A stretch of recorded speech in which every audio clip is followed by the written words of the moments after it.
What's up, guys? It's your boy Jim Eka here, coming at you with another deck tech. This is a blue-red tempo.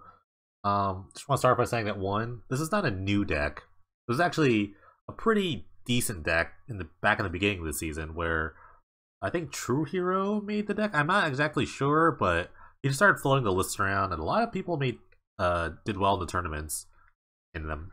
With Blue Red was like really popular, and all of a sudden, just kind of vanished. I don't know, people stopped playing it for whatever reason. I'm not really sure why. Maybe it's like the perceived bad, like, mono black matchup. Maybe it just got boring for some people. I don't know. I still think the deck has a lot of legs, and it's got a couple new toys from Monkette. So, yeah, I'm here to revisit the format. I'm sorry, the archetype, and let's see what's up. So, we're gonna start with the lands. 23 lands, 6 dual lands, 11 islands, 6 mountains down here.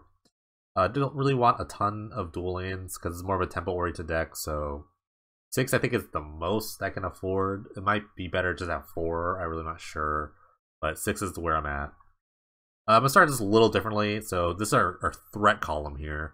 So Curious Homunculus is our first threat. Kind of like the Delver of the deck, if you want to call it that. The 2-mana bad Delver, where it flips or transforms when it has we have 3 or more instant sorceries in your graveyard, which is really easy to do. And the benefit of that is getting this prowess creature that reduces your instant sorceries by 1. And he's a 3/4. It gets pretty big pretty quickly, and when you turn like some of your more expensive spells into like lightning bolts and like 3-mana Factoration, it's insane. So this guy's pretty good. I love this card. It's one of my favorite cards ever in Penny Dreadful. I've killed so many people with Storm in it, and I'm glad to see it's here too. Stellar Chimera has a power equal to the number of instant sources in your graveyard. Also has Trample and Flying, so it's double evasion. He's just a pretty good dude. I saw in Modern, a Modern MCO League 5-0 deck with or Enigma Drake, which is the Monkette version of this card, except it doesn't have Trample, I believe. And it's a X4 flyer. So this guy's just as good. I think he's like really great. You know, it's really good when you can protect them late game and just kind of like gets the job done really quick. Last new guy is a Cryptic Serpent, which is a 6/5 7 drops, really expensive unless you have instant sorceries in your graveyard. See, there's a theme here: instant sorceries. So you cost 1 less for each instant sorcery in your graveyard. So eventually becomes Blue Tarmogoyf for 2 mana. That's pretty good. Tarmogoyf is a good creature. So just a vanilla 6/5, you know. Again, gets the job done, and later in the game, when he costs 2, you can hold some counter magic. It's a good dude. I like him. I've been really impressed with him, actually. I only have 3 in the deck, because it's actually the hardest one to cast. So we've got our 11 threats. Next columns are kind of counter magic. Memory Lapse, excellent tempo card.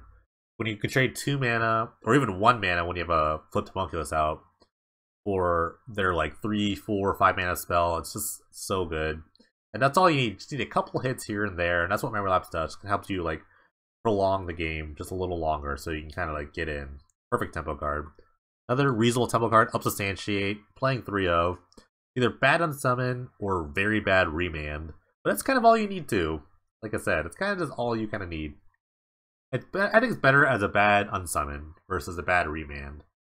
It's a better early as a bad remand, but you don't get a card out of it. So, and there's a lot of really techy things you can do, like bouncing your own spells when they get countered, or, you know, bouncing creatures when they're about to get wrathed away, something like that.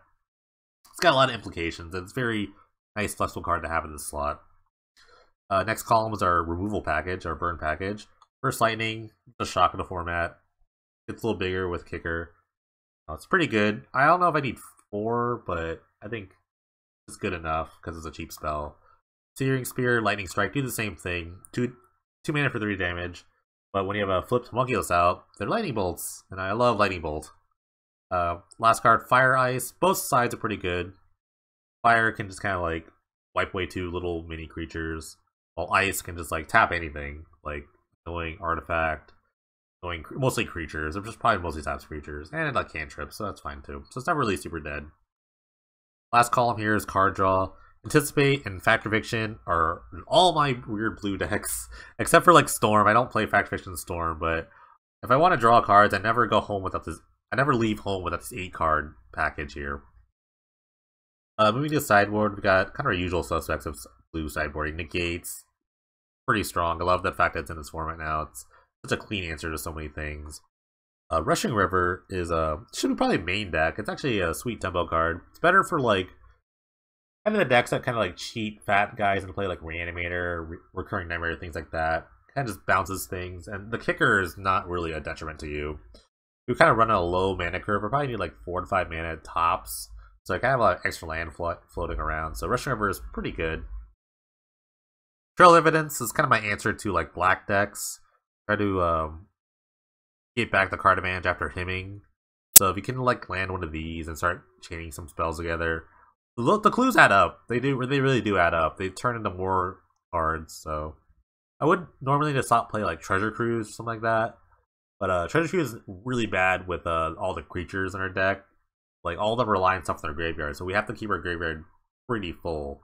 The Cruise is bad. I also thought about things like Concentrate or Plead for Power. Anything that like draws 3, but I'm gonna try this out for now. But Concentrate and Plead for Power is also cards I'm looking at. Nimbus of Frost, a little extra creature sort of removal. The Prowess guy, he gets big really quick, and not like as strong as in the other decks. Where there's some actually blue red decks that kind of more combo based with like Frantic Search and like things like Mercurial Geist or Wee Dragonauts. It's not as strong in that matchup, but this guy's still fine. Like sometimes you only need like 1 or 2 spells to tap a guy every turn. That's really all you need. I love this guy in any blue red deck. Smelts, specifically for Scrabbling Claws. That card is so good against you. Our graveyard, like I said, really needs to be full. So Smelt is really good against Claws. That's pretty much it. And there's not really much artifacts decks, but this is just for Claws. It's just good enough. Lazy Moor is finally a little piece of removal. Just kind of gets everything. I think it gets actually almost everything in the format, outside of like the big Reanimator creatures. That's why I have Rushing River. So yeah, that's a deck. I'm excited to see if the deck still has some legs. I think it does. That's why I'm making the video. So here we go. Join me on this adventure, our blue-red tempo adventure.